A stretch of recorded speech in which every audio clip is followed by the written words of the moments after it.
having his deductive powers really can help give you an idea of not only where to start, but where to go.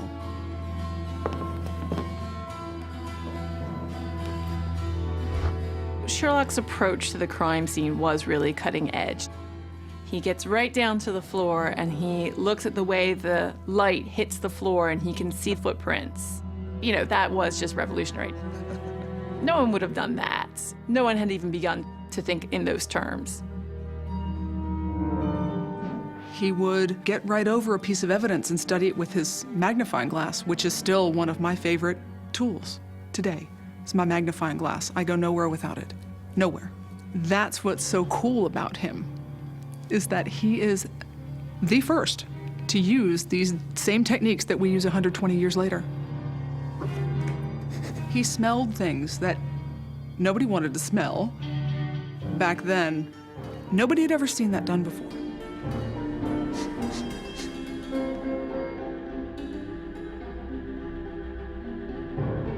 I'm sure what Sherlock was doing in a crime scene seemed very odd to Watson, to the police officers at the time, because they weren't used to looking in unusual places for unusual types of evidence, and they would probably have thought, well, there's nothing we can get with that.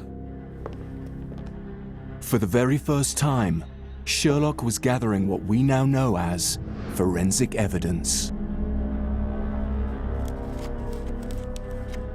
Forensic evidence is the only part of a case that doesn't lie. It's the only part of a case we can rely on to tell the truth. And Holmes knew that, whether it be a shoe print or a hair or a cigar ash.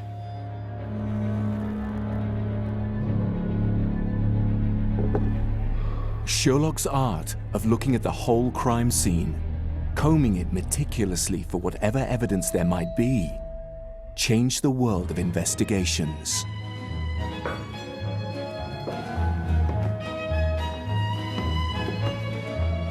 Police at the time were perplexed by Sherlock's startling new approach to crime scene investigations. But today's detectives say Sherlock's lessons taught them that even the most unlikely piece of evidence can turn out to be of massive importance. We look over the crime scene, I get down, I'm looking, and maybe 7, 8 feet away, I find this button. The other agents say, oh, that's nothing. Who does he think he is, Sherlock Holmes?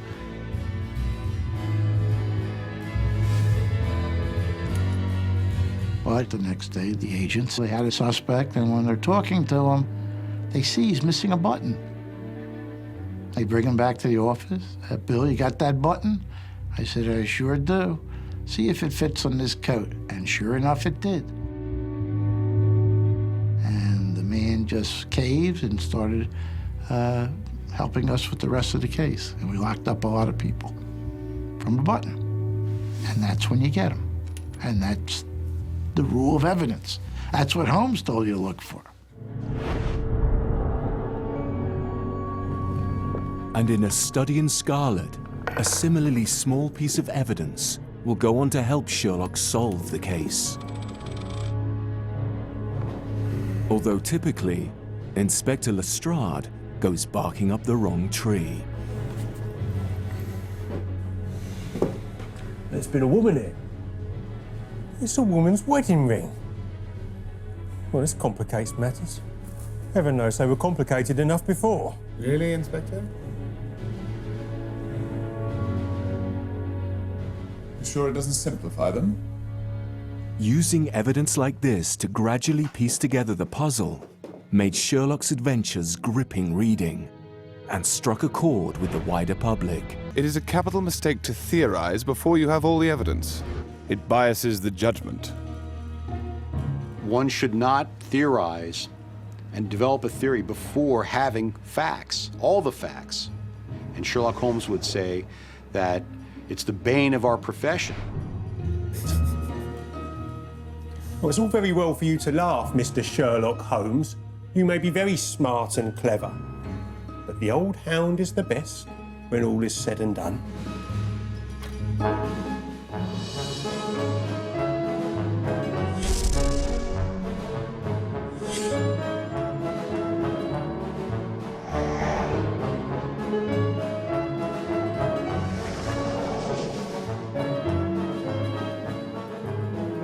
They say that genius has an infinite capacity for taking pains. It's a very bad definition, but it does apply to detective work. Come along, Doctor. For Sherlock, gathering the evidence is only half the story. His genius was to teach detectives what to infer from it, how to put the evidence together, building up a picture of the crime and the murderer. Oh, Inspector Lestrade, I'll tell you one thing which may help you in this case. There has been murder done, and the murderer was a man. He was more than 6 feet high. He was in the prime of life. He had small feet for his height. He wore coarse, square-toed boots and smoked a Trinconopoly cigar. In all probability, the murderer had a florid face, and the fingernails of his right hand were remarkably long. These are only a few small indications, but they may assist you. If this man was murdered, how was it done? Poison. Oh, and one other thing. Rache is the German for revenge. So don't lose your time looking for Miss Rachel.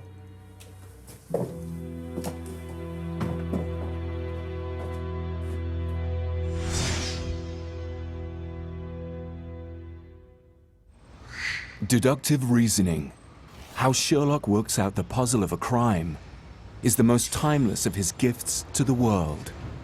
And it's a skill shown off to a new generation in the BBC's much-lauded series Sherlock. Killer's not left us with much, just the shirt and the trousers. They're pretty formal. Deductive reasoning is the process of using evidence to reach a logically certain conclusion. They're both too big for him. So some kind of standard issue uniform, dressed for work then. What kind of work? There's a hook on his belt or a walkie-talkie. Tube driver? Security guard? More likely. That'll be borne out by his backside. Backside? It's a skill as vital today as when Sherlock first brought it to the world's attention. His legs show otherwise. Fantastic. Meretricious. And a Happy New Year.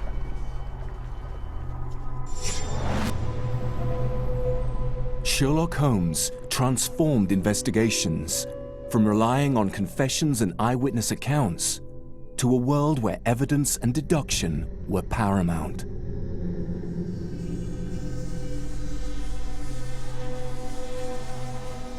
It's a journey one of America's top forensic scientists, Dr. Henry Lee, has himself traveled. I joined the police force in Taiwan.